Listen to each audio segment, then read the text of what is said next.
Oh, I'm sorry. I'm sorry. Oh, I feel bad now.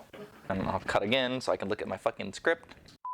Asks how long are you guys gonna be indefinite? I was gonna say, I don't know, it's already 2 o'clock and I got here, what, at noon? And you may notice that I'm somewhere where, no, that's not right. I'm in a new place. And you may notice that I'm in a new place. This isn't exactly the normal film set. That's because I'm at my friend T's house. Hey, how are you? He behind the camera. Hand wave, random. I'm gonna leave that in. Go for it. I'm human, I swear. I keep looking at you. I keep looking.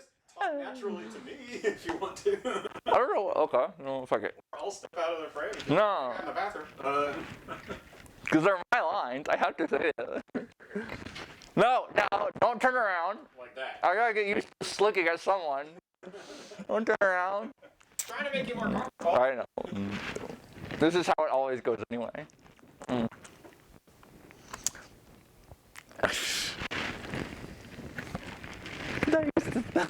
It's weird until it's not. We just gotta get through the weirdness. So.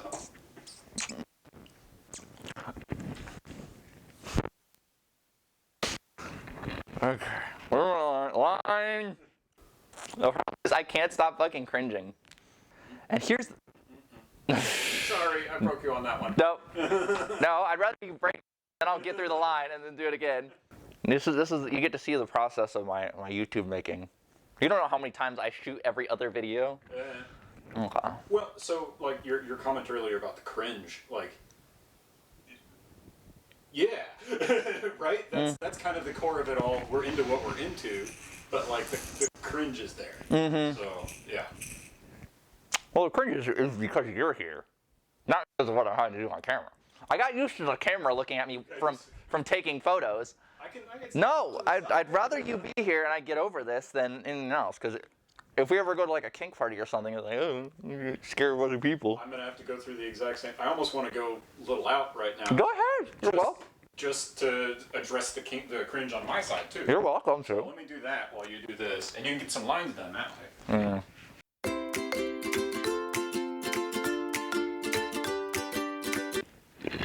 Feel better? Yeah. Okay, good. What are you wearing? I gotta ask. The diaper? Oh, it's just Mega Max. It's a little wet. I was considering changing, but I decided not to. Yeah, and like the whole point of the entire document is basically document. This is me turning on work mode. Is just approaching in a human way, trying to create a human connection. Yeah. Sorry. It has nothing to do with you. I just sometimes struggle to get the words out. You don't know how often I would like sit in front of the camera with just it rolling, being like, screwing around. Yeah, which is why my editing takes forever. It would be interesting to see if my voice is picked up. I bet it is. It's a fairly quiet environment, so probably. Maybe the way to do this is we just kind of have this conversation. Okay. Just naturally, if you're open to that. Yeah, we can. Your script. Yeah, no, let's try it. I'm open to anything. You're open for that. Okay. Right? I mean, I guess we're just gonna start. Hi T, I'm Tiny, and this is the first time you're here with me. It's true. I'm just slightly off camera, but I'm real. I promise. I'm gonna leave that in too, and this. That gets left in. If you want. How did we meet? Maybe that's the place to start when it comes to talking about first impressions. How did we meet? How did we meet? We met on a chat website called DB. I may or may not link to this in the description. You can find it. But we basically met, it was a cold open, wasn't it? Yes. I think I was looking for local friends. Yeah. And I reached out because I think you had just joined, or it was over my radar. Yeah, because you were one of the tons, because as soon as someone new joins the site, everyone immediately hops on and immediately bombards them with messages, especially if they have photos. By the way, if you join a website and you're looking to communicate and meet other people, always at least put a little effort into your profile. Add a picture, add a little bit of something about yourself. It can be, as something as simple as you like cooking. anything. Here's what I'm in. Yeah. Here's the kind of person that I'm interested in. Here's what I bring. Exactly, because people need to know at least something about you before you start talking to one another, usually. Right, and you want to present something that's not. It's not just one side of you. It's not just you bring 100% of yourself to friendships. Yeah. Bring 100% of yourself to the profile online. Yeah, because people appreciate it when you make an effort. Right? I mean, And you're multi-dimensional. You're it's not just about the kink, because if all you focus on is the person and their kink, then that's all they are to you. Right. And you don't care about anything else, and nobody likes that. And I think to add on to what you just said, I think it's important to realize that this is a community site, right? Where you join has certain meaning. We met on a community site. Yeah. So whenever I reached out, it was with intent to create a friend. Mm-hmm. And I found one. You're awesome. But there's lots of people that go to a community site expecting it to be dating or sex. Yeah. And that, if your intent is different than the intent of what the site is for, that's a potential red flag. Yeah. So It can also be different from what the other person is looking for too. Because on all of my stuff, I'm always very clear. I'm always very open. I'm just looking for friends. I'm not looking for anything else. And if someone is looking for more than that, that's fine. But you both need to come to the understanding that one of you may be looking for something different than the other. It's even, I found a lot of success putting a list of things that I'm not looking for on my profile. DNIs, do not interact. And I don't know if you've had success with this. I've enjoyed the fact where someone will initiate a conversation with me, obviously not read my profile. Yep. And I will shut it down because they broke one of my DNIs, right? Yeah. A lot of an issue too is people tend to overlook a lot of profiles. Yeah.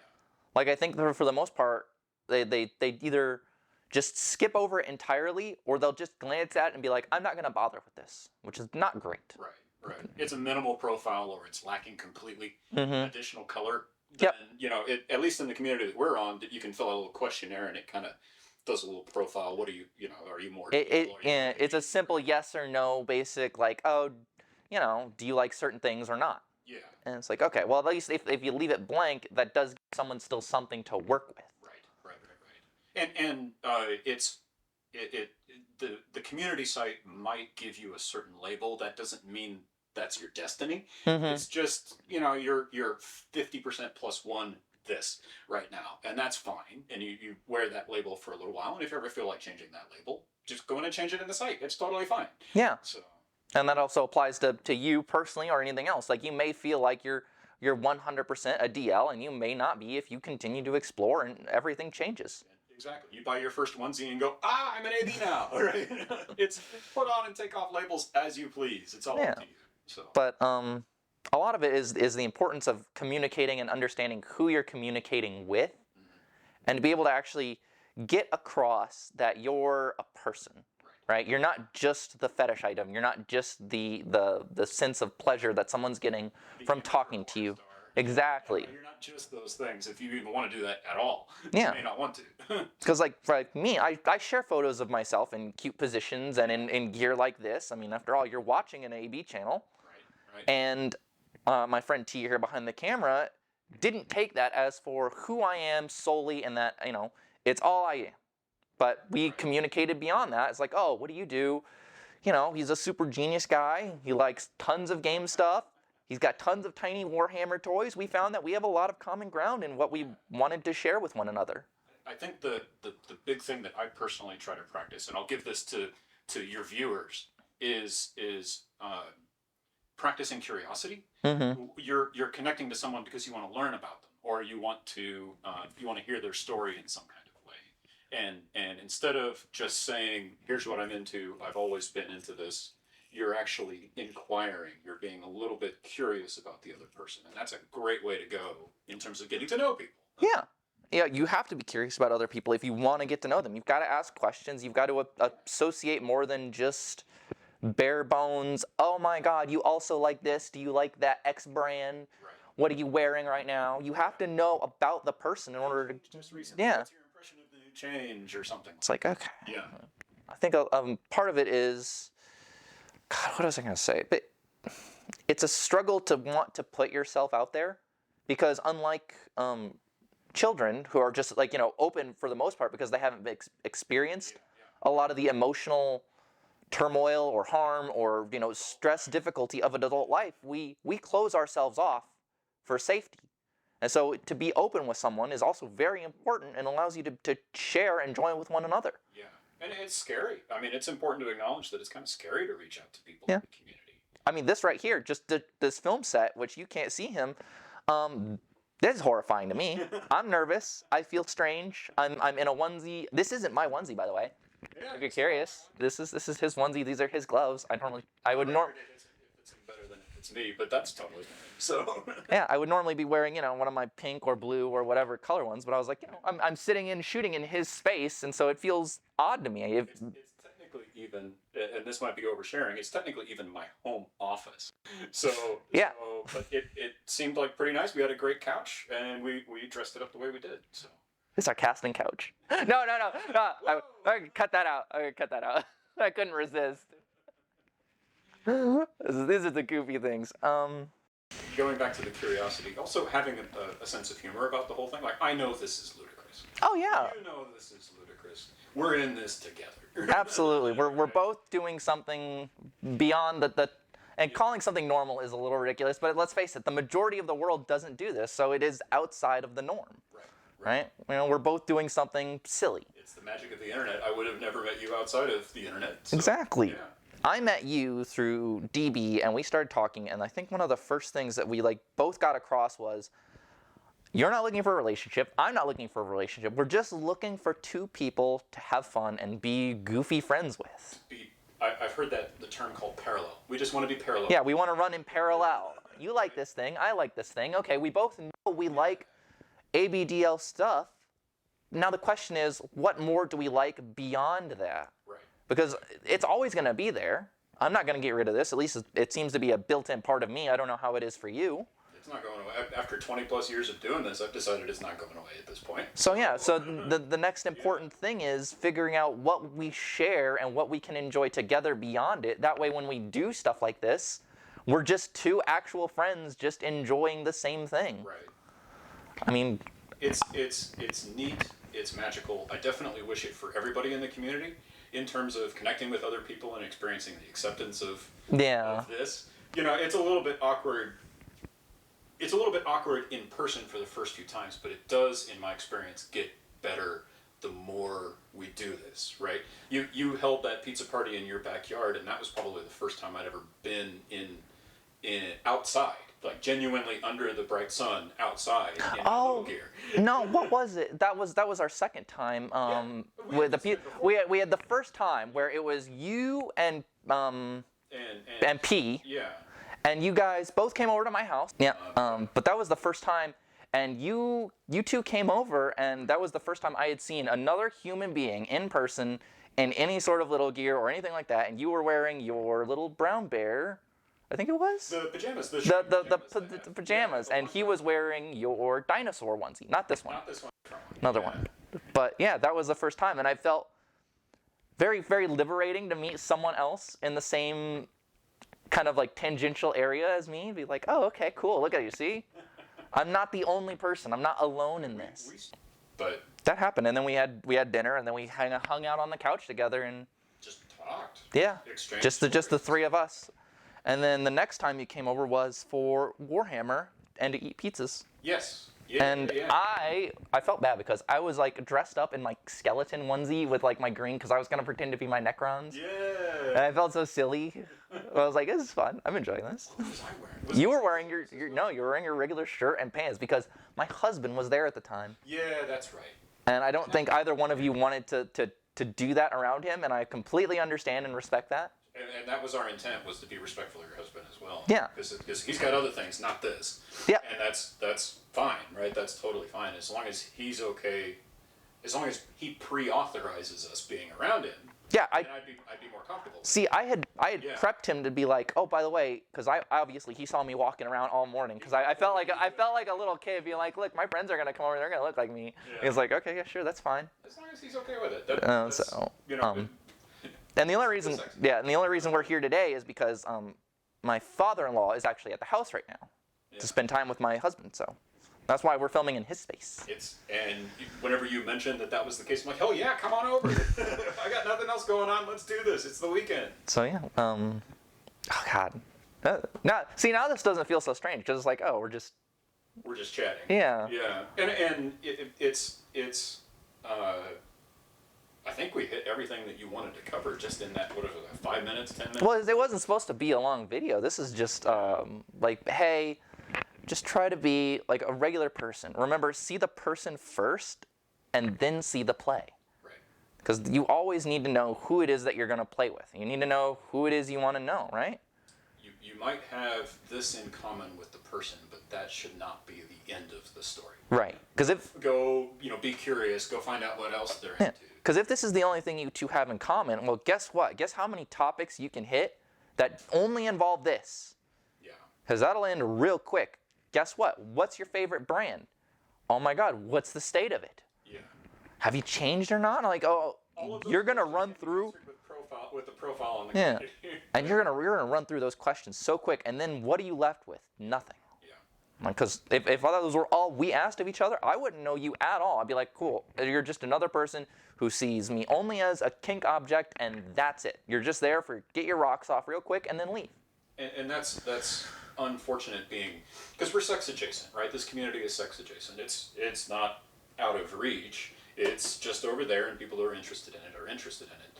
But that miscommunication can happen about expectations. Yeah. And that's one of the reasons why I came back to the do not interacts, where you can set your own boundaries and enforce those boundaries. Mm-hmm. If someone, just happened to me just the other day, reached out to me and was immediately sexual in topic. Yep. And it's like, I know this is not what I'm here for. Please make sure you read my profile. And whenever he read the profile, communication stopped because obviously there was a disconnect in expectations. Yeah, I mean, I had the same thing. Like 2 days ago, the first thing a guy messaged me for was like, hey,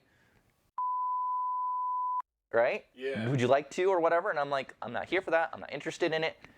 He tried to continue. I blocked him because I'm not here for that. I'm not looking for that.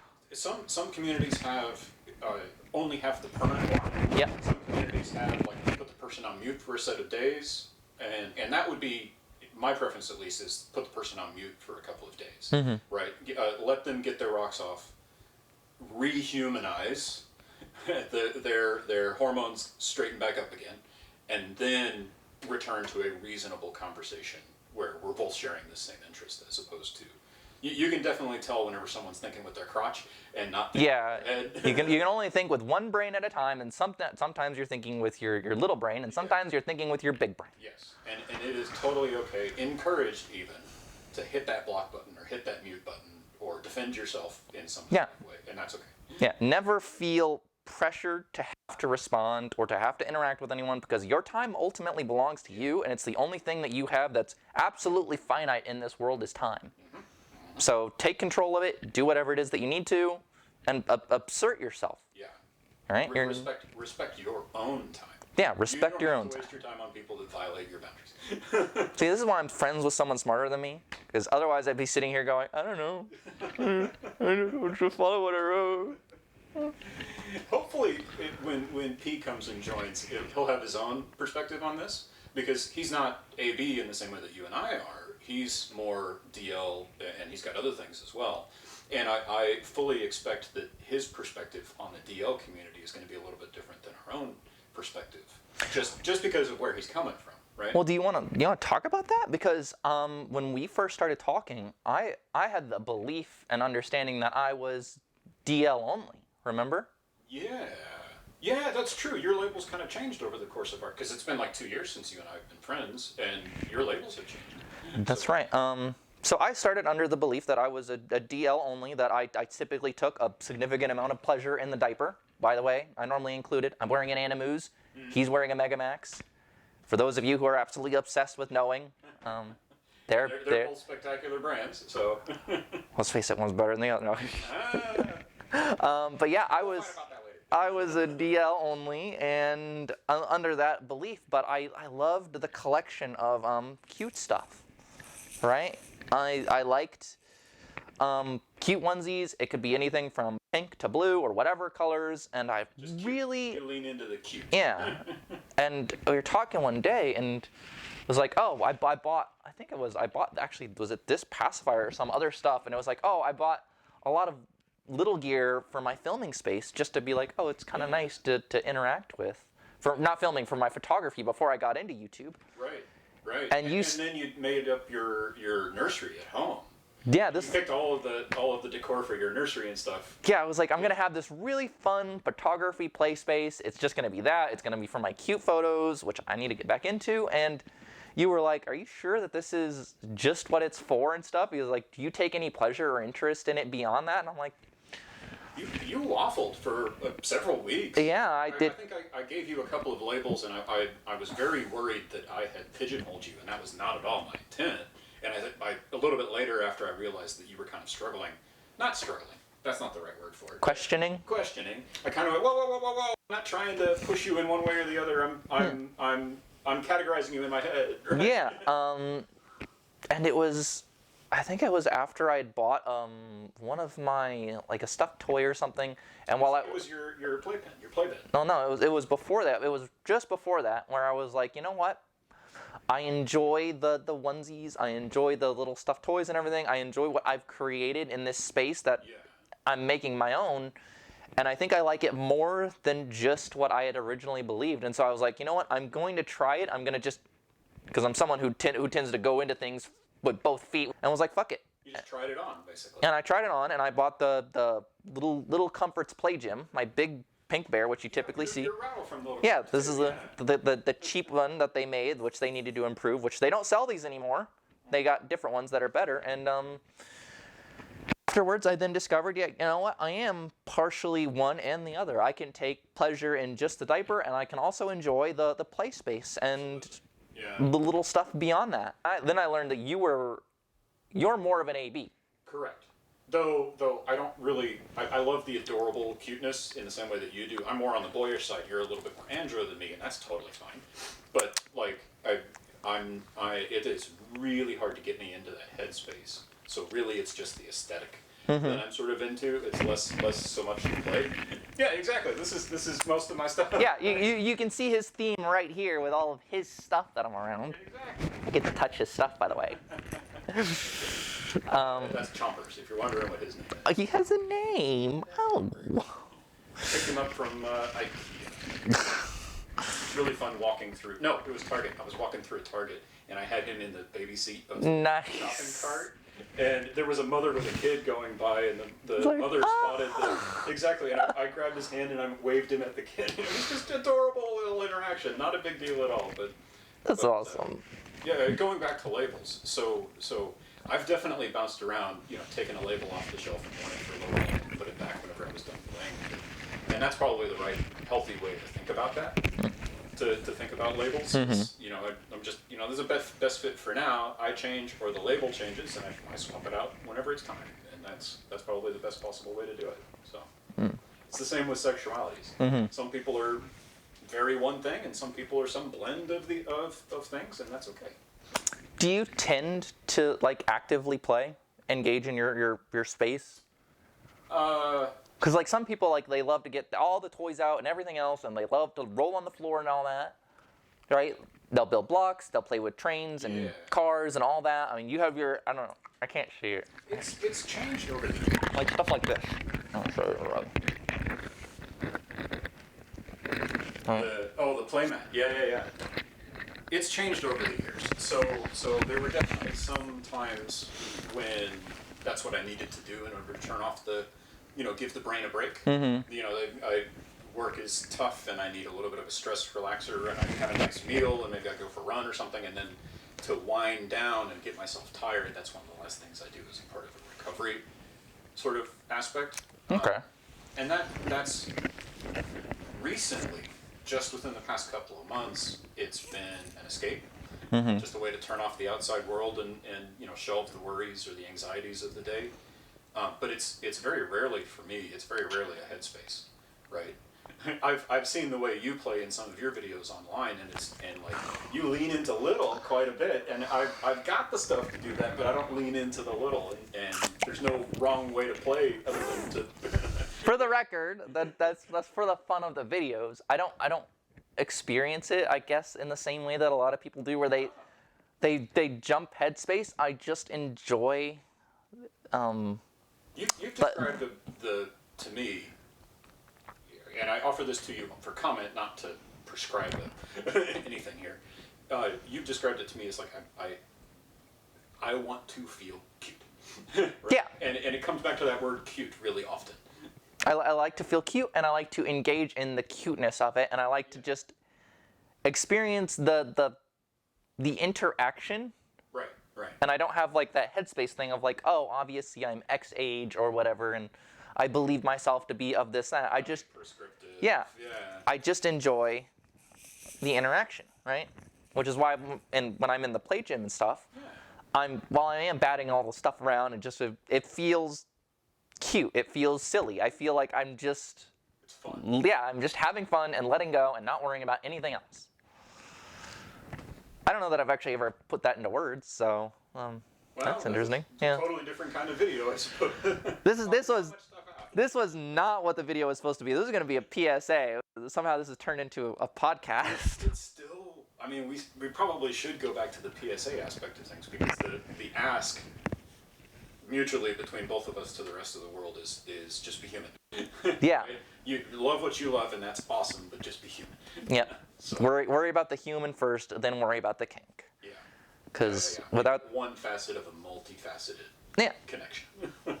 we also have another friend who's significantly on the other side of this, as he mentioned before, P. Yeah. He is like a straight DL, as far as either one of us know. Well, gay DL, but I know what you Okay, sorry. Pure DL. Yeah, more in the purity of being a DL rather than being AB or ABDL or any mixture of the two, where it is purely an interest in that direction. Mm-hmm. And so I'm curious to see what he would think about this, but we'll figure it out. I don't know if he's actually coming over today or not. I'll verify. I told him we were doing this, and he may or may not join. So I don't know. We'll have to see. Mm-hmm. He's got a little bit of a drive to get here, so we should keep talking and just just film until the camera dies. Until the doorbell rings and I gotta run downstairs, put on a house coat so that I'm decent, and grab him. And then you can go down and you can strip him, throw him into a diaper, and he can figure everything else out. But going back to the way he identifies, and he's expressed interest in exploring some of the AB stuff. Mm-hmm. And that's great. I've thrown him in one of my onesies. He's adorable in it. But I don't know if he wants to play like that solo or with others. He was just being curious. Yeah. Curiosity is magic. So. Well, a lot of it is exploration, right? You have to know. If you don't try something, how are you going to know if you like it or not? I didn't even, when I first, because I've been a DL, at least I'm going to preface this, for almost the entirety of my life, right? Factory install. Yeah, it was the OS on the system. I did not want to potty train. I fought my parents, according to them, tooth and nail to potty train. And then, for those of you who may or may not know, I was homeschooled, and I had access to diapers my whole life. Oh, your mom was in childcare. She did childcare, and basically had diapers at the house. Because of childcare. Yeah, constantly. And so I was always able to get a hold of them. And I would wear them secretly, either in the middle of the night or whatever. Sneak them. Yeah, I'd sneak them. And I wore all the way up until I was a teenager, and then I could start making my own money by doing work for people around the neighborhood or the church or whatever. And then I'd go and I'd walk down the street to the mini mart, and I'd buy pull-ups. And then I'd stash them. And there was a vent above my door that I could get to by climbing onto the desk, and I stashed them in there. It killed the air conditioning in my room, but you know. Those are really cold pull-ups. Yeah. And I would wear my pull-ups then, and then when I turned like 16 or 18, and then I just bought my own. And the first diapers I ever bought were the M4s, Abina M4s. Oh, that's interesting. I would have assumed, given that you were coming from bio baby diapers and pull-ups, that you would have gone to like AB diapers, but you went to the medical route. Well, I wanted basically price per usage. Sure. Kind of like, because I had one job, I had to pay for my car, I had to pay for my room, so I was like, I'm going to buy something that's reasonable. And I hadn't learned about a lot of AB diapers. Like the only real other diapers I had learned about, the Stars, Teenage Stars diapers. Oh, those came and went. I don't think those are on the market anymore. No, they're not. Because the company was apparently really weird. But yeah, I remember wanting those, and those were like the first AB style diaper I ever was interested in because they were marketed as a teenage diaper, and I was a teen at the time, and I was like, I wish, right? Yeah, you can see the creepy angle here. Yep. Right at that point. But then when I got to 18, I'm like, you know what? I'm gonna get some Abinas, and then I'll buy those, and then I found that like, oh my God, there's actually all these other brands. Right? And then I think the first other ones I bought were rears. Yeah. One of the coolest things that I've seen over the course of the 20 years of being in the community that I've been is the growth of, because it used to be just Depends and store off the shelf offerings, and it was really hard to find, for me at least. It was really hard for me to find those sexy. They just felt like granny panties. Yeah. For lack of a better way to put it. And then at some point, the Stars brand came out, the Bambino brand. Yes, they were the first ones to use. I think they were one of the first ones to use tape. And they were directly marketed to the fetish community. Yep, they were like, we are an ABDL diaper, boom. And they're still around, and their prints are amazing. I haven't explored them recently because I found other brands, obviously. They're not great. But like those were the first AB diapers that I ever bought myself that weren't store brand. Quality assurance, Costco, whatever. Yep. The mass market stuff. I'm sorry, I jumped in on your story. No. This is fine. I mean, because they're basically over. Basically, I started as a diaper addict in this world, and I'm probably going to end as a diaper addict through this world. When did you? So you started with the Abina M4, and I've certainly had my own love affair with the Abina M4s as well. When did you shift gears and start leaning more into the more AB brands? Probably at like 19, after I'd like already started wearing because I had my own room. I was renting a room in San Antonio at one point, and I was like, you know what? There are these M4s and everything. I'm like, oh, they're nice. It's like, I just wish there was something kind of cute to wear. Sure. Because I was used to wearing baby diapers and everything else, and pull-ups and all that. And I was like, oh, what is it? And then I stumbled upon Rears and Bambino, and then I was like, I did not know that they actually made like themed diapers and pointed towards adults. And I'm like, oh my God, this is amazing. And then just as, like you said, more and more companies started popping up, and I was just like, I'm blown away. Yeah. I never would have imagined that I'd be sitting on someone else's little couch, surrounded by their little gear in their onesie, and being like, oh, and then having a whole ABDL room to myself in my own house dedicated to my little space stuff. A circle, there's a triumvirate. There's the three of us, and we're constantly trying to meet other locals and bring them into this. Like, that would not have been the case at all had it not been for the market to experiment, the ramp up of people serving our market, of companies serving our market, the internet, community culture. More people taking notice and being like, you know what is this weird thing? Because apparently, and recently, at least if you're on the ABDL Reddit, a lot of people admit to being like, I didn't get into this until I was already like 25 or 22 and stuff like that. Like most of them are discovering it later on. Right. And so they're coming into it.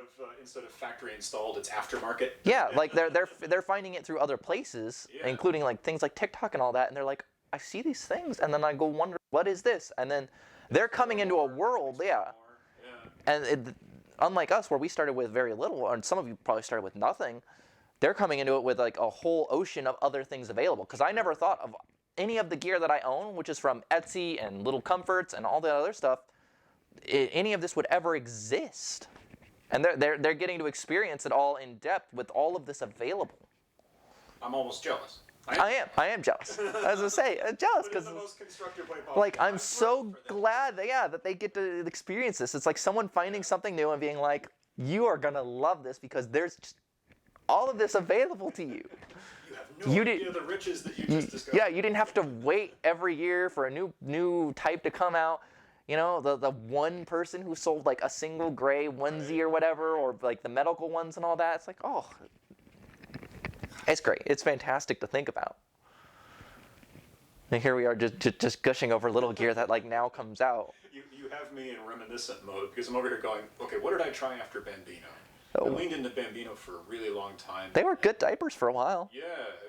ABU was the next big discovery. Mm-hmm. And then ABU went through an ownership change, and the brand quality and the customer experience went up dramatically. I don't know if you were paying attention whenever that happened. The company got sold, and a member of the community bought it. Okay. And leaned into it, and he's done amazing things with that brand ever since. You're probably the ones that came out with like the peekaboos and everything else. I think the peekaboos were after his acquisition. Because they were a much more calm brand prior to that, where they didn't come out with all of this other stuff. Yeah. And he's also, his influence is where like they're cycling in new designs and have the oops all oops. Yeah, I saw that. Yep, where it was like, oh. It's like that's really the neat part about all of this, is to see the makers enter the space, and the company owners are also members of the community, or at least they're so adjacent that they understand. Right? I mean, take a megacorp, take Megamax, literally. Yeah. They're not, huh? North Shore. Thank you. I couldn't think of who owned them, but they're not associated with the community. But they take a look at us and go, you know what? They're viable ones to market to. We know what they like. Who cares? Money is green is green. Yeah. As long as there's dead presidents in our hands, yeah, sure, we'll make. What is it? The tie dyes and the various colors. Look at Trest. They have.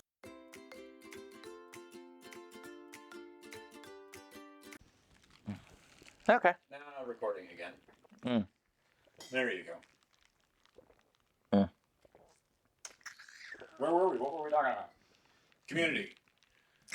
ABU, the change of ownership. What were we talking about? Going places and. Oh, the con experience. Yeah, and her. To ABDL. Yeah. Seeing if we can get a hold of someone from North Shore. That store in outside of Denver is really interesting because it's basically in a warehouse district, so you don't really know what you're looking at from the outside, which is probably the right way to do this as a business. You're very discreet what you present to the rest of the world, and then you walk in, and it's a little bit of a transformative kind of you round a countertop, and when you first enter, it's just cute. It's not trying to be overly extreme, and you round the corner and there's like aisles of diapers and a number of other things that are on display, and it's cool how they designed it. So, Okay. we should go sometime. Denver's awesome. So it's a little bit private, but you can still go in and get to experience the fun of it. Because I've only ever seen like photos of people like who do pictures and stuff in there, because apparently you can schedule things. You can. There's like a playroom kind of an area that you can schedule stuff in, and I think there's an influencer. Maybe I shouldn't mention the name. Cut the name. I was gonna say I'll cut it out. Don't worry about it. But there's an influencer that works there, and like I always imagine her lifestyle where this is what she does for a living, and then she goes home and enjoys it as well, and like that's just so cool that people live their life like that. Yeah. So yeah. Lives it in such a way that they literally own a business associated with probably how they enjoy themselves. They do this for a job, and then whenever they get home, they probably have vanilla time as a way of winding down, and then they go back to their kink life as the primary. Yeah. I don't know. I think that's so cool that the world can. It's certainly interesting, and probably wouldn't have been available at least 20 years ago. That's for certain. Totally impossible. Oh. But after you got with Bambino, who did you go with next besides AB Universe? Ooh. Rears? Rears? Yeah, the Rears Safari, and which I still have a big chunk of Rears Safari. I was gonna say I was thinking Rears Safari or Rears Rebels, I think, which I think those Skull and Pirate ones. Yeah, the Skull and Pirate ones. I was less into the. I don't know. I liked the cute and adorable. I didn't. The punk. The punk. Yeah, I didn't go with the punk, but Rears for a while, and then obviously Abina, and then fairly recent discovery. I probably shouldn't put my foot. So, fairly recent discovery was Cutie plus You. Okay. And those are very boutique. Yeah. When I wore Rears, I wore the Rears Princess for a while. Do you remember the Amour diapers? No. Oh my god, they were like an anime themed diaper, and they were all pink, and they had like an anime girl on them. I've never seen this before. And I think you can still buy them. I think people are selling them for like $70 to $100 a pack because they just don't exist anymore. And I've always wanted to get a hold of some just to have them. What did you order Because I recall you ordering something from China. Specialty. In Japan. Japan, yeah. No, those are different ones. Those are Omotopia. The Omotopia Japanese diapers, which you can now find they're now starting to sell them over here. Oh. And I had paid like back when they were the first pricing, because they've gone up in price. So I actually paid less than most people are paying now for them. Because they're imported in mass now. Yeah, and I think there was like $300, and I had like 40 of them imported in. Whoa, that's not kidding around. Price per dollar. Something like price per diaper. Yeah, that's true. But something like that. And I also gave you some. Yes. And I gave some to Pete. Yeah. But they're a great diaper. I like them overall. I think they're still. I'm a much bigger fan of diapers that are higher cut, personally. But by the belly button as opposed yeah, to down low. because I don't like because I feel like it cuts into that fold in my stomach. Yeah, you've got less vascular fat than I do, Mm-hmm. and this is something I'm working on. But like, Don't let him fool you. He looks great. well, thank you. See, this is why we're friends. You're awesome. That's right. Yeah. But my big thing is I love the tall waistband, but I've got a little bit of pouch there that will cause the waistband to kind of curl over over the course of normal use. I'm doing it in front of the camera so that you can kind of see it, and I don't like that curl over. Yep. I kind of wish there was a way to dial in the size of diapers after the purchase. You know, you buy the mediums. Yeah. Whenever you go to put them on, you have like a little tab you can pull that lengthens this and shortens that. I don't know how you could do that. There's no way they could do that engineering-wise, but whoever cracks that code. Get a hold of us. We'll invest. Yes. I've got a spare $2 million lying around. I'm ready to buy 70% stake in your company. That would probably be the intent. So there's my wish and dream for the community is some way that diaper sizes can be more inclusive, More adjustable to what it is that you would like. adjustable, more accessible. Like you know, if you're into wearing diapers, there should be a perfect fit diaper out there for you. Right? Yeah. Oh, struggling. All the moving around and everything. If you see me adjusting the straps on my diaper, don't worry about it. You can't see anything anyway. Sorry. But that would be the big thing, right? Yeah. And you know, a wider variety of sizes for more body shapes, and the ability to do minute adjustment. To say like, okay, the waistband is a little bit too high on this one and it curls over, so let me shorten the length of the diaper so that it doesn't. Yep. That would be my dream. Well, the problem with that is then it becomes too nuanced. The cost to make them, Certainly. and the amount of sizes that you have to have when most people fit within the current ones. Yeah. The I mean, most of us are going to wear, less people wear size small than wear mediums to larges. So right. And that's a statistical statement. Yep. And it makes sense. I just you just wish. wish. Yeah. Well, look, if I ever win the Powerball and I get, the $1.5 billion, you and I will start up our own ABDL, and you can run the software and make sure everything runs, and I'll be like, sure, I'll design brands. I've always had that dream to make my own, like to make my own designs and to have like my own, what do you call it? Basically like a daycare, but like instead of just being pure AB stuff, Yeah. it would be just like kid-friendly things adults could do. So you'd come over and you could do like shooting the gel balls at one another, but you wouldn't have to worry about cleanup and stuff like that because they'd be the biodegradable ones. Sort of an adult playground. Basically an adult playground where like giant swings and everything else, and be like, okay, sure, you want to come over and hang out in the giant ball pig? Yeah, go ahead. There is a huge gap there that your idea would fill. Because It really would. Yeah. It's an adult playground. We're not here for alcohol. We're not here for like gym fitness stuff. What's the other thing that's like classic adult? Like, oh, that's how adults play, right? rock climbing, stuff like that. Yeah. And it's just for screwing around. Yeah, you want to come, buy like 100 acres, have put a massive complex building on where it's like those prefabricated sheets, so it didn't matter. Yeah. And it's like, oh, okay. You want to rip around in ATVs and jungle gyms and like the rope climb thing that you guys did, right? Yeah. And be like, oh, okay, and it would be a gigantic adult playground. Some like very active stuff, and then some like low key crafts area. Yeah. Wanted to just wind down. You want to go paint or whatever in his entire room, that would be completely fine for you to like, I literally spilt a bucket of paint on the floor. Oh well.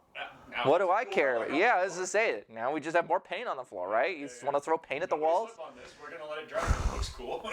So that's what I've always wanted. If I ever became a billionaire and I had money where didn't matter what I did with it, as long as it just Right. made back from the investment, I'd be like, I'd buy a huge complex And make a dream. and just say, Yeah. you and 100 other people who want to make a reservation for 2 weeks can come here. You can sleep in bunk beds, or you can get double beds, and just screw around for a while and not think about anything. Turn off. You can turn off the adult and just enjoy life. Here. I'm in. When do we start? As soon as one of us comes up with $1 billion idea. That's invariably my complaint when it comes to socializing and meeting new people outside of the kink, just vanilla socializing, is I have to go where alcohol is in order to socialize, or I have to go where gym and fitness is in order to socialize. You still haven't offered me any alcohol. I feel very offended. Oh, well, I mean, we can, I'm kidding. but like that's there should be more to the definition of adults playing than alcohol. Right? Then drinking, dancing, and what else? Spending money. Yeah, spending money. Right? Although that kind of ultimately what you have to do in life. Yeah, there.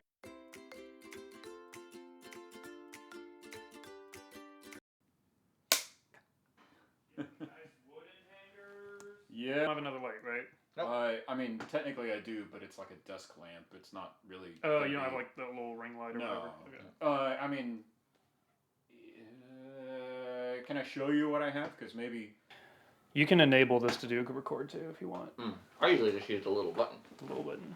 Are we recording? We are recording. Hi, and welcome back to the Little Life Lounge. I'm Tiny Tush. This is the second time we're recording this. Now we have 2 people here. Hi. Yeah, this is T. This is P. We're in T's space. This is his stuff. I'm wearing his onesie, and we've got P, who just set up all of our camera stuff. I don't know how any of it works. This is the second time we're attempting this, and now, we're going for topics, because this was going to be a PSA video, and still going to be a little bit of one, but this is a kind of a podcast at this point.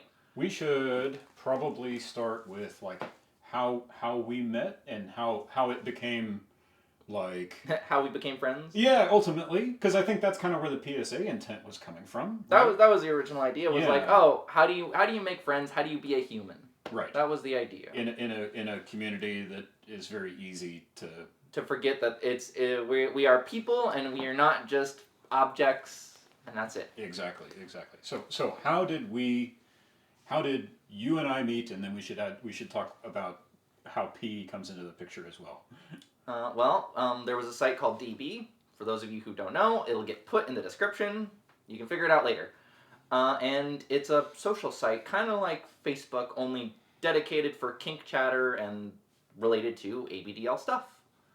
We got on, and you messaged me first as a cold open to be like, hey, who are you? I will note, I had pictures, I had a full profile. There was something more than just a screen name. The key reason why I reached out, because I've been a member of that site for approaching 20 years now, whenever it first started. And I reached out specifically just to connect with locals.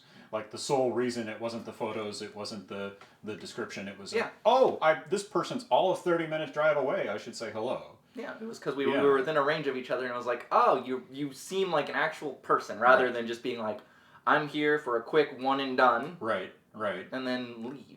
And that's ostensibly how I met P as well back in the day too. But you and I have been talking for like 6+ years at this point, because you predate quite a bit.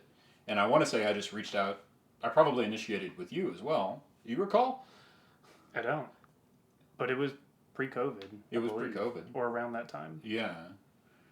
And I think that was the same kind of notion of like, oh, a local, and he looks reasonable. I'll say hi. And that was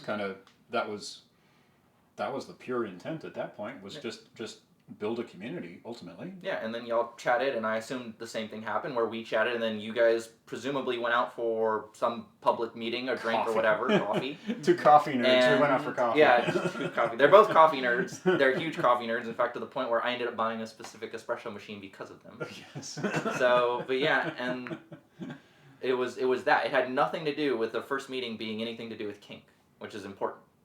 What went right in that first conversation? What went right? What made me feel human? The first thing, we ended up talking about movies. we were talking about time travel movies. Yeah. I actually rehearsed this. I remember because I was like, what did we talk about at that first thing? We talked about. Did you scroll? You scrolled back in our conversation. Shut and the you fuck wrote- I'm gonna bleep that out now. Yeah, we talked about time travel films in when we had our first real life meeting, and that was what we did. And then we also talked about cars, and that's where I ended up eventually buying an EV because he had an EV, and it was the first time I rode in a Tesla was in your car, and I was like, oh, okay, huh? I didn't know that. Yeah. I've always been a gas guzzler. That was a fun meeting, the three of us for the first time, because we met up at a coffee shop because 2 out of 3 of us are huge coffee nerds. Yeah. And then there was a car show at that coffee shop. Yeah. And it was incredibly busy, and we needed to be a little bit less public than that. So we all piled into your car and drove to a different coffee shop and left you and I's car. And like that was the first time I think we genuinely got to know you, other than direct chat. Well, because it was originally going to be us, and then you're like, by the way, do you mind if my other friend comes? And I'm like, is he human? And you're like, yeah. So I'm like, I'll take your word for it, right? Because you don't know. I'm like, okay. So I was like, fine. Turns out he's a camera genius, and he had a cool car. Yeah. And it was right by my house too. Yeah, that's right. It's like 15 minutes away from your home. Y'all live about, 30 minutes north, 35, 40 minutes north of where I live. And that means that it's generally a special occasion whenever I get to see you guys. Though I am routinely out there every 2 weeks for appointments. But like that's about right. You know what I mean? I don't necessarily, neither of us necessarily, you've got a partner and everything like that. I don't need a roommate, but I do enjoy having a special reason to see you guys, right? Yeah. And that works out pretty well. Well, Pretty it balanced. makes it unique because it means that effort has to be made in order for any of us to actually meet up and gather. So it's special. Yeah. So it's special. The more effort you put into meeting people, the better things usually go. I recall meeting you for the first time at it was a coffee shop meeting, wasn't No, it? I'm pretty sure. Yeah. That's generally my first meeting for most people in our space is Somewhere at a vanilla. coffee shop. Well, you want to be public. You want to be somewhere Mm-hmm. where it's like, okay, because you don't know who you're meeting. It's like anything else with the internet. Pro tip of the day. Yeah, pro tip of the day, be human, meet public for the first time, and don't involve anything in your first meeting that has to do with kink. Be a person first. Yeah, be a person first. You can establish between the two of you what you want to do. Like, we established we wanted to wear discreetly in public, but we weren't pervy about that. We just kind of went, this is what we're doing. I don't think right? any of us were the first time we met. We came to the agreement that it had nothing to do with it. We were just meeting We up did. as 3 people to be like, hey, Yeah. that's it. That was the whole goal. Yeah. Of just vanilla conversation, for lack of a better way to put it. But yeah. I wore, but I couldn't tell if you guys were or I'm not. pretty sure I was wearing it, but it's okay. I won't wear and tell. Oh wait, oops. But it's easy to wear in public and hide it. I think people get very all worked up about it or nervous about nothing, Oh, Like yeah. mountains out of molehills. It's like, at the end of the day, if you're treating it like underwear, it is underwear. If you're not flaunting it as, Right. as such. Right. As long as you're not walking around waddling like a fucking cowboy, who's gonna know? They're And manufactured to be discreet as one of the product goals. Some of them are. Yeah, there's louder ones. I think than you can others, be but- loud or discreet in almost every aspect of life. Like the car you drive can be very loud, or metaphorically and literally. I was gonna say very Yeah. literally. Or it can be very discreet, no one notices it. But same thing with any of the clothes you wear. And Right. so I think Right. people forget nuance in these conversations. I also forget that as you're going through life, you don't notice most of the people around you. No one really gives a shit about who's walking at the grocery store next to them, as long as you're not hitting them with their cart or walking down the street or anything else. Right. No You one's have looking at blinders your on to screen. everyone else's reality except your own. I'm here to grocery shop. I'm Basically. looking at fruit. Barely notice any Right. of the people in my own life. So Yeah. why are they going to notice me? How did you, shifting us from topic to topic here, how did you kind of first get into all of this? I was born with it. It came factory installed. It was software installed when I came out, right? Manufacturer install. Yeah. You can't get rid of this software. Had you met anybody before the 3 of us? No, no, that's not true. I met up with a few other ABDLs. They did not go well, Oh. which is why we all met in public. But they were very much strictly looking for something intimate more than I was. The hanky panky. Yeah. Yeah. They were looking for more intimate play than I'm looking for. But I got into this. I grew up with it. I basically had diapers around my whole life, right? I grew up. My mother had a daycare, and I always had access to them. Ah. And when I got to 18, I bought my own, and that was kind of the end of it. It was basically diapers from then on. Do you have a similar story to that? I'm not sure I've ever heard your origin story. I've always been interested, even as a kid. Before I knew it was like an actual thing that a bunch of other people liked. Right. I always like thought about wearing or trying to like. It's stuck in your craw in the back of Yeah, your or mind. trying to get some like, pull-ups or something like that, or good nights. Did you ever do the makeshift diaper? No, Where you but try like with a towel or whatever? No, I didn't do that. But my cousin had to wear good nights until he was like 10 or 11. So I would like anytime I visited, I would like snag some of those. But I didn't realize. So it's almost a rite of passage for an ABDL. Yeah, until it was like late or just out of high school that I found like an actual like thing online where it's like, oh, this is a thing. This is not just a me thing. Yeah. I think a pretty similar story with me as well, where like it was factory installed from the get-go, and I have this vague memory of asking my mom to. I was out of diapers, but my sister, who's 2 years younger than me, was not. And I have a very vague memory of asking my parents to put me back in a diaper, and my mom going, "Well, that's not what for big boys." And I'm like, "Oh, okay." But like that's I was 3 or 4 kind of an early memory. And then when the body starts turning on, when you're 16, 17, 18, that's whenever you kind of, I don't know, this is my personal theory, I don't know whether it actually pans out or not, but that was when I had a lot of fun thinking about that back in the day, and now it's back in that puberty era, effectively. If I could do it all over again, I'm shocked I didn't do this, but like just faking wetting the bed as a kid. Oh, and really? So you had to have the good nights. Like, if you were contriving the need for them? if you were that age, and you just like it would just take a couple times, and then your parents would be like, "Oh yeah, he needs them," and that would be fairly normal because I already knew my cousin did, and so I don't know why I didn't do that. Then like wearing them around the house would have been much more like normalized or expected.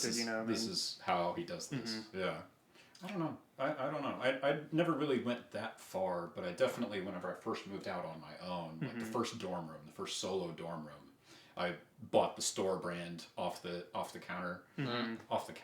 shelf, the Walgreens brand, the pharmacy brand that's absolutely terrible. I called them granny panties at the time because it was the thought of them that I found sexy, but like you actually look at them and they're deeply medical. Yeah. and it's not even in the fun medical way. It's like not very functional.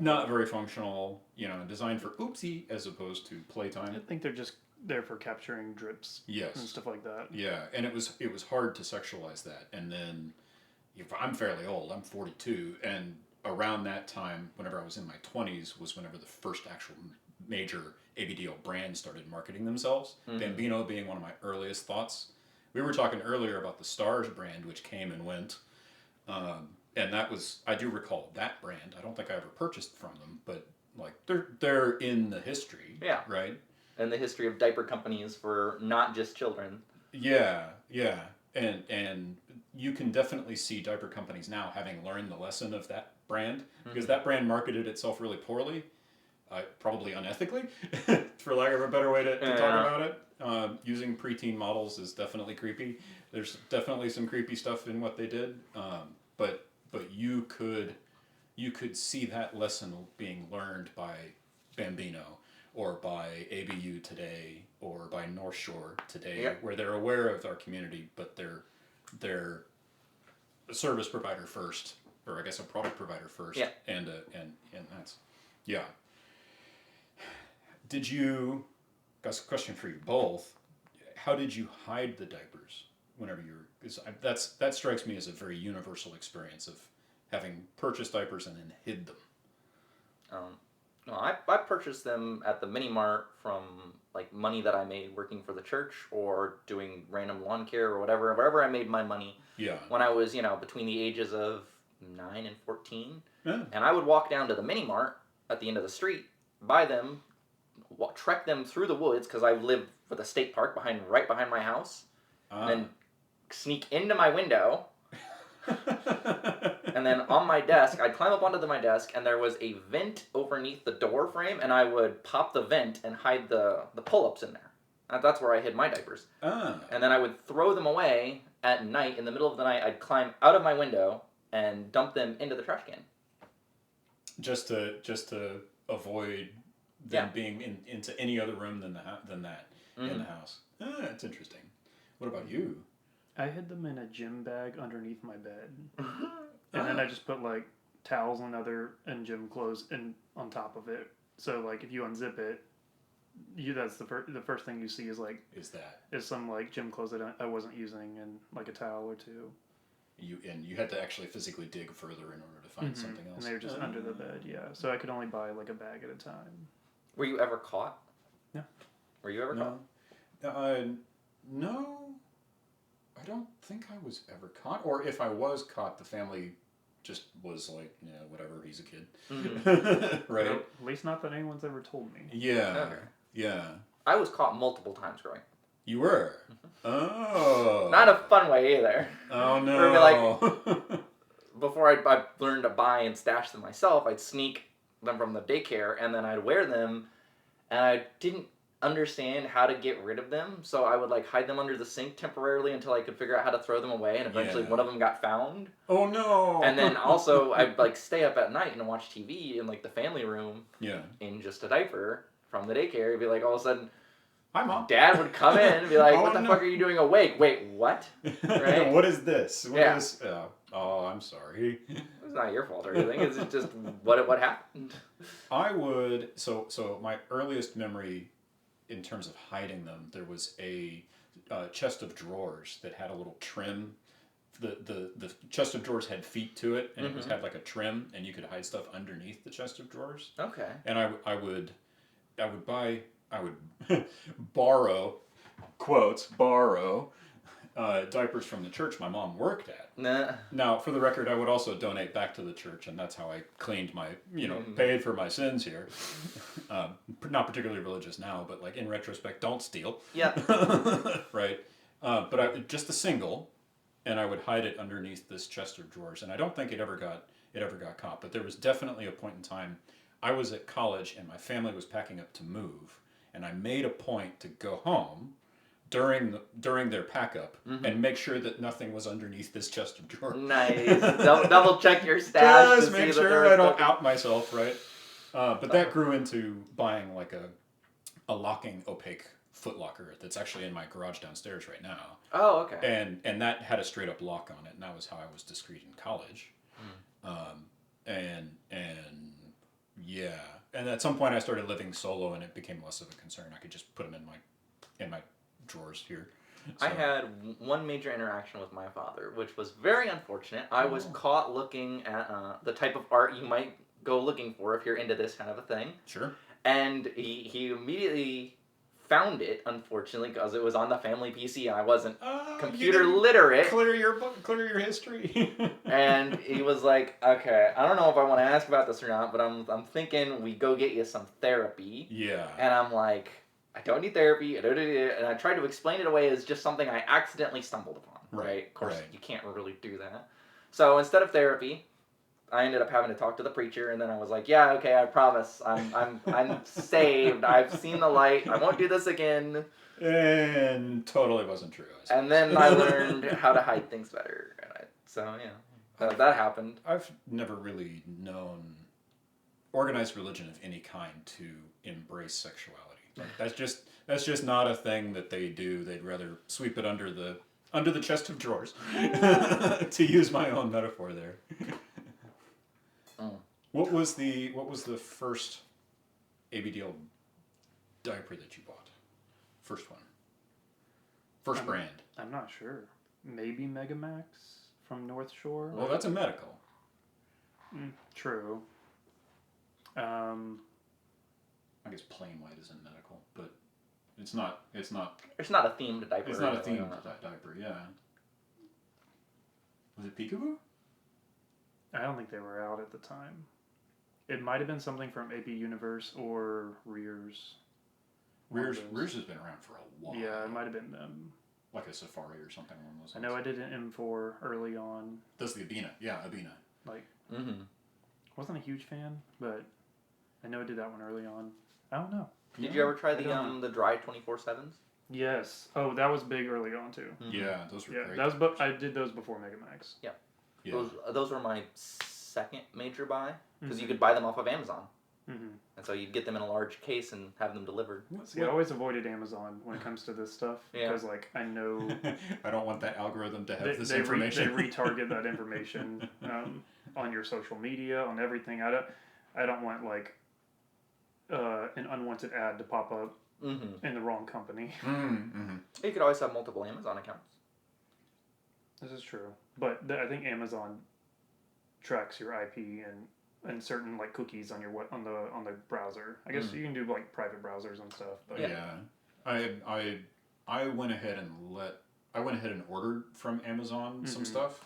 Like, I'm pretty sure the onesie that you're wearing actually came from Amazon, right? Or is that? This is onesies down Yeah. there. Okay. Well, I definitely have some stuff from Amazon, and the only thing that I've found that actually works is going into watch history or previous, like the recommendation tuning, and just turning off anything and everything that I would want to. But that's still a lot of trust, and that's probably a very individual. People need to make that decision for themselves, right? Yeah. So. Well, this shows the difference in our lifestyles, right? True. Yeah. Neither one of you have any of the stuff like that. I've got Amazon account, Etsy account. I've got a fucking YouTube, and all of my things are just out in the open. Sure. Yeah. And that's what you're comfortable with. Yeah. And that works. And it's fine. Yeah. I mean, everybody's got to make that decision for them. Weigh pros and cons and stuff like that. So yeah. What was your first ABDL diaper purchase? First, like pure ABDL diaper. It had to be the Rear's Princess. The No. It was the Little for Big diapers. They had just come out. Yeah. And I remember Little for Big and being like, oh, I can get them on Amazon. Because it's fucking easy. Sure. And so I was like, oh, okay. I'd ordered a bunch from Little for Big. And then after that, it was Rear's, and then ABU, and then all the others. And then eventually I settled on Tykables being my favorite. Because they fit me the best. Nice. Mine was Bambino Bellissimo, which I think are still around today because I think Bambino redesigned a couple of years back. Yep. And I think the Bellissimo is still on their offer. I need to go double check. But that was probably the first. I bought it because I understood what I liked. They were quality at the time, and they were also one of the first still hook and loop diapers. Yeah. Oh. Really? They were the first cloth backed? Huh? Hook and loop? You said hook and loop? Yeah, hook and loop, not cloth. Oh. The ones that you can still adjust, like the one I'm wearing now, which is an Animus. Hook and loop is nice for readjusting. But I thought those were cloth. There's a difference between hook and loop and cloth. Because I've seen hook and loop for cloth. Cloth style exists, like what I'm wearing right now. Right? Yeah. Plastic back is what they're wearing. Because I'm in a Megamax and you're in a Peekaboo. Yeah, I'm in an Animus, he's in a Peekaboo, he's in a Megamax. For those of you who are obsessed with that. Yeah. But yeah, they had come out with one of the first readjustable ones at the time. Before everyone else did. Yeah. And I remember and it was like, I'd become obsessed with that because I was like, this is fantastic. Sure. And then the next time it was Rear's, the Princess diapers, which I got, and then after that it was just Is there a discontinued brand that you wish they would go back and continue again? Honestly, the Dry 24/7s were pretty great because they were a good price point for the amount that they held and what they did. And the company got purchased and the quality just went overnight. Did they? Really poor. Yeah. I didn't know that they were bought. All I know was they stopped making them and then they disappeared, and I'm like, fuck it. Yeah. I'll just buy, because I can afford them, I'll just get ABDL diapers. I think that was one of those situations where like a private equity that isn't in the business, but they're like, oh, we know how to manage a spreadsheet, and those spreadsheet nerds picked up that website, picked up that brand. If we reduce how well they work, we'll just make a lot of more money. Yeah. And then we're just gonna stop purchasing these. So. Did you want to try and hit on the differences between AB and DL? Yeah, the label conversation's a crazy one. How do you? I guess I'm taking turns here. Let's start here with our pure DL in the room. Yeah, what labels do you use or identify with?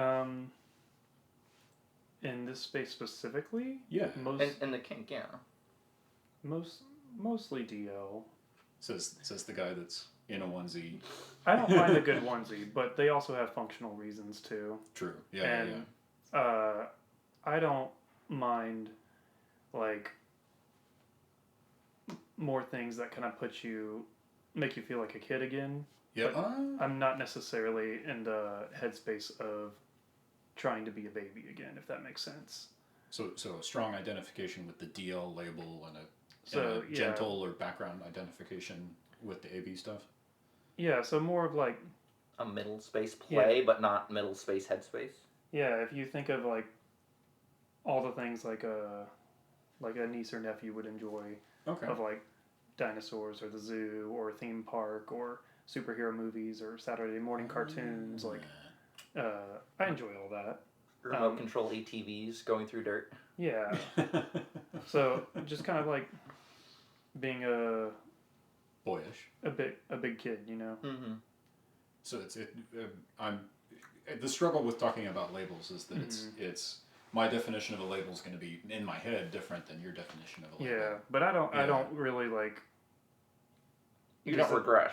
Yeah, I don't regress or have a desire to be talked to like a baby or speak like a baby, or I don't think pacifiers are really my thing. She's judging me. No, it's you okay. do. He's judging me. No. No, yeah, I know it's more of a. I'll try anything once. Yeah. So I did try a pacifier once, like an adult-sized one, and I just felt like. What's this for? Why am I doing this? Yeah, or like Where's the? Or like I felt like I couldn't like keep my drool in, and so I was like, but no, I don't mind wearing like the onesie too because it also holds up your diaper, which is kind of nice. Yeah. Keeps If it you ever from want to sagging. be epically discreet, wear a onesie under diaper onesie and then vanilla clothes. Mm-hmm. And if anything shows, you're just showing a solid looks like an color undershirt, onesie or something like that. Yeah. Mm-hmm. I would lean. It has varied so much over the years for me. Like in college and immediately after college, it was very AB, boyish AB.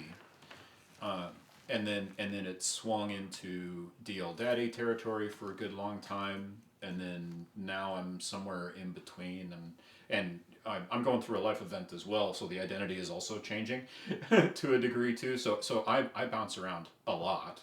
I mean, I'm in AB mode just because we're all in AB mode today, but I don't really regress to the same.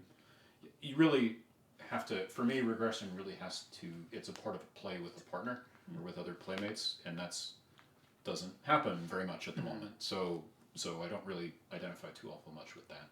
But fairly cis male bi kind of a guy, and then there's also this DL component that I pull from and stuff like that. So. Yeah. What about you? You've got the most interesting set of of labels. I don't know. I mean, I started out primarily believing myself to be a DL. I mean, I liked the diapers for what they were, and they could be pleasurable beyond anything else, right? I mean, but I eventually evolved into really just liking cute things, right? Which is what I originally got all this stuff for. Not this stuff. This is his stuff. But I bought cute stuff to take photos with because I always enjoyed seeing other people, and I was like, oh, I want to be able to do the same thing and That's be able to cute. share that with others. Yeah. Because I've got the time and the ability, and it just kind of spiraled and evolved from there because of you. Because you're like, hey, yeah. You're like, have you considered that you might be more AB than just DL? Yes. And it became, okay, well, it made me think about it for quite a while, and then I tried it, and eventually I just dove in feet first and went, fuck it, I'm going to try it. Yeah. And it just kind of stuck. And ever since then, I've been like, okay, yeah, sure, I'll play and engage. And I recall whenever we had, because that was fairly early on whenever we met, was we were just trying to feel each other out in terms of what do you like, what do you dislike, and stuff like that. I recall asking you that question, and then later on you came back and told me the story about wrestling with that label, and I felt so guilty because I was not at all intending to cause you to have an identity crisis. it wasn't a crisis. It was just more of an interesting self-revelation. Inner reflection. Yeah, or it was like, oh, someone showing you something about yourself that you can't see because you're on the inside. The mirror effect. Yeah. So I was like, okay. Then it made me realize, yeah, why not? What's so wrong with this? Because I didn't do the headspace thing.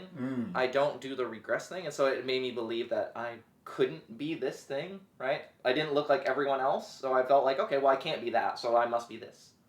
Which is why I believed I was only a DL. But you can wear so many labels. This is a general statement, not you specifically, but we can wear so many labels simultaneously, even if they're conflicting. Yeah. Right? Someone can be a daddy and a little at the same time. They're just, they're playing a certain way in a certain scene, and then the next scene they're playing a different way, and that's totally fine. Right. They're not. It's not it's the polycool nature of the polyamorous version of labels, basically. Right. Well, like right now, I mean, we're all in some sort of space, but we're all basically in a strange little middle ground between where we might be. Because if I was in my room right now dressed like this, I'd be on the floor playing in my play gym, right? Yeah. But obviously, we're not doing that. So it's like, okay. We'll do that next show, next episode. That's not gonna happen. They're not gonna be able to stay out of my stuff. You don't have to haul that stuff all the way down. Yeah, I was here. gonna say I'm that. 30 minutes south of you, so. But it's been an interesting change to go from one where I believed I was strictly one thing and just buying stuff for the cuteness of it, even though I would engage with it The aesthetic. unknowingly. Yeah, the aesthetic. I'd engage with it unknowingly, and then be like, okay, right? Yeah. I didn't know. Was there ever a label, question for you both, was there ever a label that you identified with, and then what made you discard that label? Was there a label it was, yes, this is me, and then at some point something changed? No, I've actually never experienced anything like that. I never thought like No? beyond ABDL stuff or gender stuff or anything like that. I never had any questioning of labels attached to me besides questioning straight being DL or attached to AB. Interesting. What about you? I don't think I've ever discarded a label, because generally my experience, it's like more of denying the label for so long until it's inevitable, and once you accept it, then it's like, even like being gay, like denying it for so long until it's like, okay, this is what I am. And so by the time I'm at that point, I know it's like, that is what best describes me. Like, I don't think that would change. To a degree, you sort of stopped fighting the label? Yeah, exactly. Interesting. I'm the weirdo that bounces around between, no, I'm not this anymore, now I'm this, now I'm, screw that. I bounce around a lot. That's par for the course for bi people. Yeah, we don't make up our minds. Like, there's memes for it. I guess that's why bi people don't exist. What? I'm going to cut that out. I can tell you we exist. It's just a function of if we identify as one way or another in a given moment. So that's a big part of coming back to the first topic of conversation that we were having, which is bringing your whole self.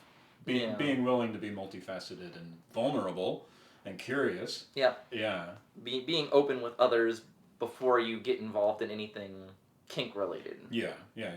Not only do I have this identity in this community, but I also enjoy Warhammer and love sci-fi video games and cooking like crazy and working out and stuff like that. Well, because when you're looking for friends, by the way, I know my friends. When you're looking for friends in this community, if you're already looking in these spaces, you know they're into this. Mm-hmm. So you need to know them beyond just that thing, right? You need to know someone more than just the diaper that they like or whatever it is. You need to know what hobbies they enjoy, what foods they like. You need to know the small stuff that make up the person. Yeah, the whole food. The whole person's going to show up to the friendship, so get to know the whole person. Yeah, go shop at Whole Foods. We're not sponsored by Whole Foods. I don't know where that came from. I don't know. Autopilot said, I finished that sentence with Whole Foods. Well, it's fine. I'll cut it out or not. We'll see. That's funny. What would you say are the rules of the community we met in? The unspoken rules of the community that we met in? Don't send anonymous photos. Don't send unsolicited photos. Unsolicited. Don't send unsolicited photos to people that you barely know. It's rude. And it's not that hard to ask if that's welcome. Would you like to see a picture? The answer is yes or no. And if it's no, then okay. That's fine. Yeah. And don't go around asking the constant state of the diaper, right? Or if they're wearing, or because everyone can or cannot wear, right? Demand to see it. Like, let's see it. Prove that you belong here. It's just like, is it wet? And you're like, oh yeah, a bit. Let's see it. Picture it didn't happen. You're just in the middle of your like doing I'm something. working right now. Like, I'm on the phone and I'm working right now. Yeah, and then just drop everything I can to send this picture. I'm at the grocery store. And don't worry about reply times. We Yeah. all have lives. We're all busy doing things. Sometimes you may read the message and not get to reply right away, or sometimes people just take longer to think about the replies. Or Everything is different. someone rang the doorbell and now that person's out of the mental state to be in that community or something like There's that. tons of reasons why people don't reply, and don't forget, sometimes conversations just end. They do. They just have a finite point. Let them end. Yeah. Let everyone cool off. Let their brains refresh, and then come back another day. This happened to us before, where it was like, oh, we'd be chatting and chatting and chatting, and then we just stop texting. Sure. And then it's like, okay, yeah, We'll pick that back up when it's time. Yeah. So it's completely fine, and don't worry about it. Don't stress if someone suddenly stops messaging you. There are tons of reasons. I would say, to answer my own question, one of the unspoken rules of the community is to use the block button or the mute button actively, right? And I think people don't declare here's the kinds of conversations I want to have, and here's the kinds of conversations I don't want to have, and I think it's sort of unspoken that people will assume that they're into the same stuff that you're into, or vice versa. Yeah. And if that's not particularly friendly, right? That's not particularly neighborly, basically, is what I'm talking about. Yep. So if there was anything that I would say needs to be sort of an established rule, is if any part of a conversation makes you uncomfortable, back away from it and consider that block button. Yeah. Right. You can always tell them that you don't want this, or you're not interested in talking about this and stuff like that. And if they don't respect your boundaries, you can block them. You can abort. Yeah. Right? Because everyone's time is finite. Time is the rarest thing you have in your entire life. Don't waste it trying to fight something. Right? And you can always unblock them and see if they've gone back to being human. Because we all know when someone is thinking with one head or thinking with the other head. Yeah, the north head or the south either head. you're thinking north or south, and everyone needs some time to cool off from that. Yeah. PNC is a real thing. It's true. It's true. So don't worry about it. Just make sure you assert your own boundaries. I think people need better, more descriptive bios. That would be more helpful on their profiles. What would you want to see more often? Not empty ones. Sure. Yeah, true. Yeah. Like, let's say I see someone in my city, and I just go to it and it's blank, then I'm like, do I want the effort of reaching out or not? You know what I mean? Yeah. As like, it might be a waste of my time. Whereas if I could see a bio, I'd be like, okay, they're into hiking, into this, not into this. This is what they like, or this is what they're looking for. Right. Like, that gives me a better picture of like, oh, I want to reach out to this person. They're more human. Or message them. Yeah. Or even like you said, where you have like lines you don't like, people crossing. Like, how would they know if you didn't like write that in a bio? You know what I mean? So I feel like people need to give some semblance of what they're looking for or who they are. Well, it also shows that they're putting in effort, right? Mm-hmm. It takes effort to write a bio. It takes effort to post a photo. Mm-hmm. Mm-hmm. Even if it doesn't show your face. Also, post something more than just a crotch shot. Okay? That would a firm agreement out of me with regards to that. I find those so incredibly boring. But yeah, bios are important. They tell you whether someone actually cares enough. So if they care, then the odds are they're more interested and we're more likely to become friends. Would y'all agree with the post the kind of profile that you would want to read rule of thumb? What do you mean? So this is be the kind of this is be the change you want to see being expressed in. Right. Design your profile in such a way that you would want to read it. You're excited about a profile that's filled out, that has a list of wants and don't wants, that explains, like, that's the kind of... Well, conversation starters. Conversation starters, like, yeah. What are you supposed to do but like, hey, how are you doing, if you don't have anything else to go off of? Right. I'll use my profile as an example. Mine has my history, how I got into diapers. Yeah. Right? It has a story about how I started this. It's like, okay, well, if you want to ask questions specifically related to this, or it also talks about how I play games and everything else, you've got 2 good ways for a cold open. Especially if you've never met. It's like, okay, hey, I saw that you were raised doing this way. How was that? What was that like? Or, I have a similar story. I experienced, I also stole diapers from a church, right? Or something like that. Or you like video games. Do you play on Steam? Do you PlayStation, etc.? Yeah. So I don't know. have the kind of profile. I'm struggling to phrase it, but Treat it like a dating profile, even though you're not looking. You're looking for friends. Yeah. Dating is the same thing. You're Right. looking for connection. Yeah. Yeah. The kind of profile, share the kind of profile that you would want to read. That would make you curious about the other person. Yeah. Yeah. Right? Present the whole self, not just a. You want to have a profile that rejects the people you want to reject and interests the people you want to interest. Because like if yours had, oh, by the way, I do professional photography, my first thought would be, oh, cool, he's a photographer. Tell me more. Yeah, Yeah. Tell me more. I've got a dumb camera and a genius right here. I wonder what he knows about photography, right? Yeah.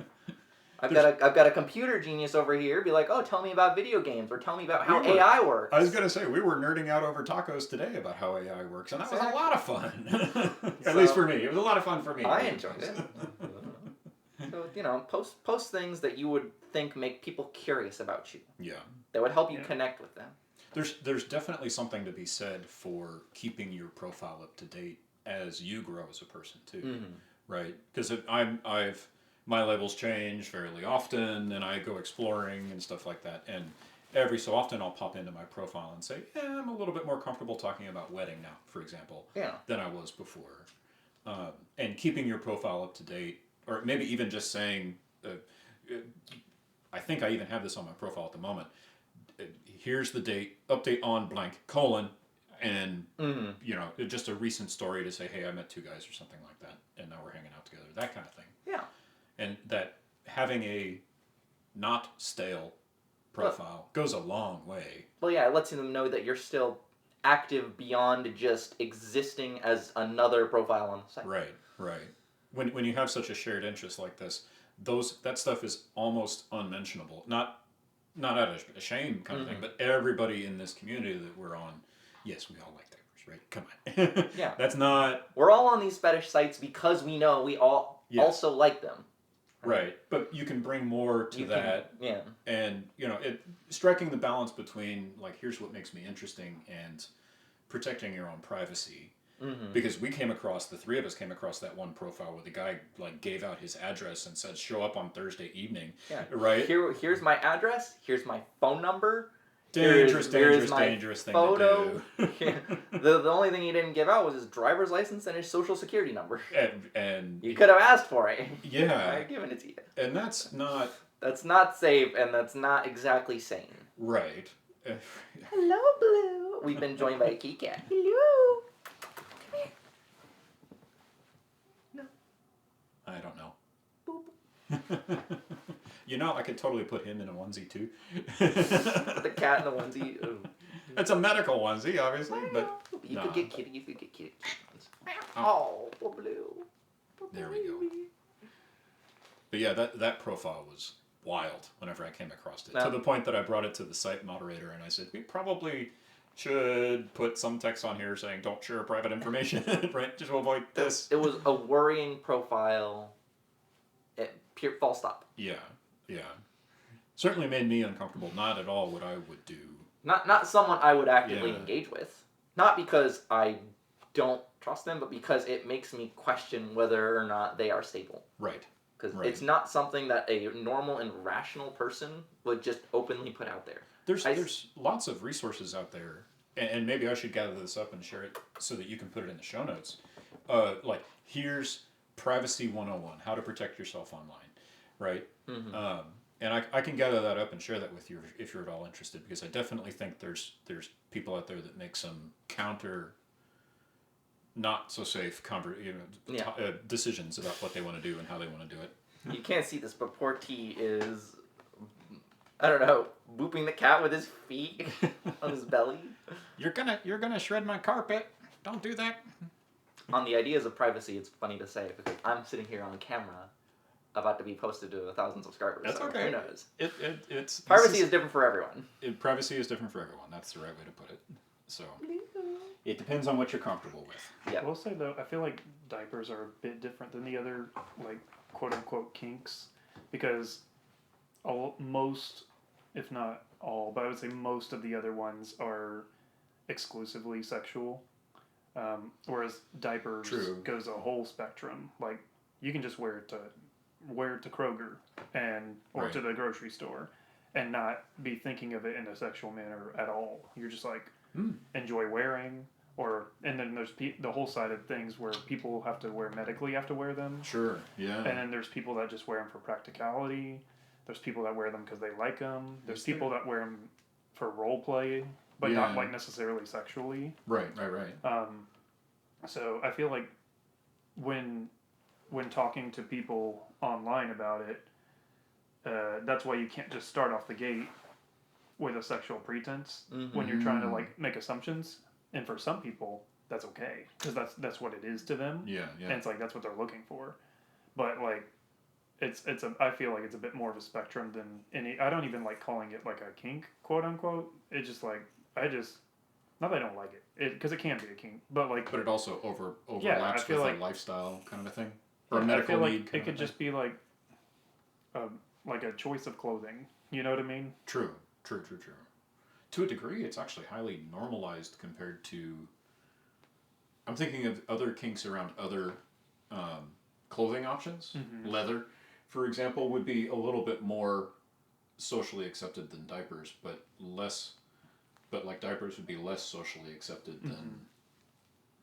I can't even think of something. Which is funny because the leather and other things are not really thought about outside of like sexual. Like when they're not wearing it, they're just like, oh yeah, I'm just not like they just almost exclusively think of it in that manner. Right. Yet that's much more less stigmatized than like. Do you think diapers are more socially acceptable or less socially acceptable than say cross-dressing? So that's an interesting thing because I think the social mores are changing right now with regards to cross-dressing. It's becoming more. I think it's similar. Yeah, They're both. They both toe a line of social acceptability. Yes, but they're also both incorrectly affiliated with like children and stuff like that, where they shouldn't be.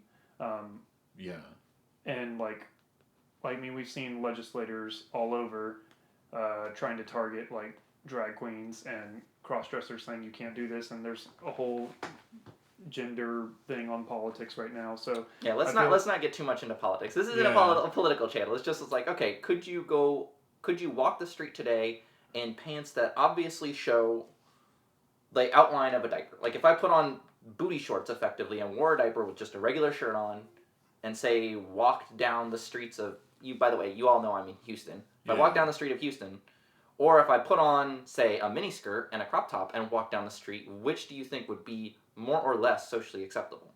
You pose a really interesting question because the cross-dressing thing, I don't even think that's the right term for it, but the social mores it's becoming more common to see cross-dressing, either in pop culture or in real life. Like we live in the fourth largest city in the nation, and I could probably go to the mall, walk around a little bit, and eventually spot someone who's cross-dressing. Either girls dressed in something that's fairly masculine, or guys dressed in something that's fairly feminine, and that is more common now. I'm reflecting about like the 80s and 90s whenever I grew up because that was very not okay back then, and we're a little bit more comfortable with it now. But like if I put that phenomenon next to the phenomenon of like going out in a very obvious diaper, I don't know. I think it's whichever one's more noticeable. Yeah. Even if one is just brighter color than the other, it's whichever one is more noticeable, to be honest. I think they're equally socially stigmatized. I'd probably agree with that. Because if you were to walk in parallel next to each other, the first thing that you'd notice is whoever was wearing the brighter colors. And you'd go, you're wearing a bright pink skirt and you look like that, that's not okay. Right. I don't really care about the person with the weird butt next to you. Yeah. I agree. So that is such a cool question. And it makes me feel really positive about the future because like that was what, a 40-50 year journey that the cross-dressing community went through for normalization. And here we are in the diaper community, a broad umbrella in that statement, going through what is essentially the same journey, just, I don't know, 10 years delayed, 10 or 20 years delayed. Well, you know what they say, you come into the world in diapers and you typically leave the world in diapers. Yeah, true. And by the way, the cross-dressing thing comes from a place of someone who actually does cross-dress. Publicly, without care. That didn't come up in the conversation about labels. Are there any labels that you attach to that? No, I just like skirts and dresses. There you go. There you go. I like flowy things. We live in a hot climate. Yes, we do. Fucking Houston. 9 Do you like the months out of the year. practicality or the look? Both. Both. I like the colors and I like what they do. It's form and function. Mm-hmm. That's diapers too. That's true. Like I wore one to the Avatar movie, and like it came in. It's a long movie. Yeah. It's like a 3-hour-long movie, right? Yeah, it's a James Cameron movie. Oh. So it's the diaper was very nice. I wore one for Avengers Endgame way back in the day. I was gonna say war for Avengers, war for Formula One. If it's an important movie, especially with movie ticket prices being like $30 these days, especially for IMAX, like True. Yeah. I'm not missing this movie. Yeah, I'm not gonna take a break. Remember when? I don't know. What was the movie that we went and saw F1? Yeah, we right? went and saw Formula One. Yeah, I wore for that. I wore too. Yeah. Did you wear for that? Yeah, you did. I can't remember because if I was No, you came from work. if so I was no, coming you from didn't. work, Yeah. probably not. Yeah. What? We offered you one though. I had diapers in the car. I had my Yeah, but teaching I kit. think I was like on the Oh I yeah, was we were late. already sitting down and trailers were rolling and the movie was like and about I to start. get Yeah. snacks too. That's why next time we go to a movie, we're going to the one up near us because they serve at your table. Oh. See, I have a controversial opinion that Uh-oh. like I Uh-oh. am not a fan of the dining movie dine-in. theaters. Uh, As a cinema movie lover myself, I feel like you get anytime you get a product, like even like a tablet, like trying to be a phone and a computer, like anytime you try to get one piece of tech or one experience trying to do two things at once, it ends up being worse at both of them. Oh. It gets it done, but I feel like you have a worse dining experience than you would have if you just went to a restaurant, and then a worse movie experience had it been a. So that's my hot take is I would rather either go to the like Go to a Chili's restaurant. and Chili's then or go to a whatever it movie. is before or after the movie and talk about the movie Yeah. Mm-hmm. versus doing it all in with like waiters walking in front and then like the theater's a lot further because the tables are all in between and And the tickets Yeah. are more expensive as a result. Even. now that being said, I do appreciate movie theaters that have the little table, like the little tray, so you have somewhere to put your snacks and stuff. But I think it's usually the movie cinema experience itself is not as good, and then the dining experience is not as good if it were True. either one were dedicated. Yeah. So that's my hot take. But I know people who aren't like cinemaphiles or like movie But they want their chicken aficionados fingers while they're eating. While they're watching. love them. I have friends that love the. Oh, see, I'm in that camp. I really like it because it just means I can get drinks ordered to the table and I don't have to get up and go get them. I like to drink while watching movies. It depends on for You me. hear It depends on why I'm there. You hear the Like, whispering. It's like, can I get the talking to the waiter. Oh, and see, and that's it why. takes you out of the experience to. Oh, Excuse me, they to a have degree. you fill out the card when they come. Mm. So you write on a little piece of paper, you just hand it to him, he walks out. Mm-hmm. That's better.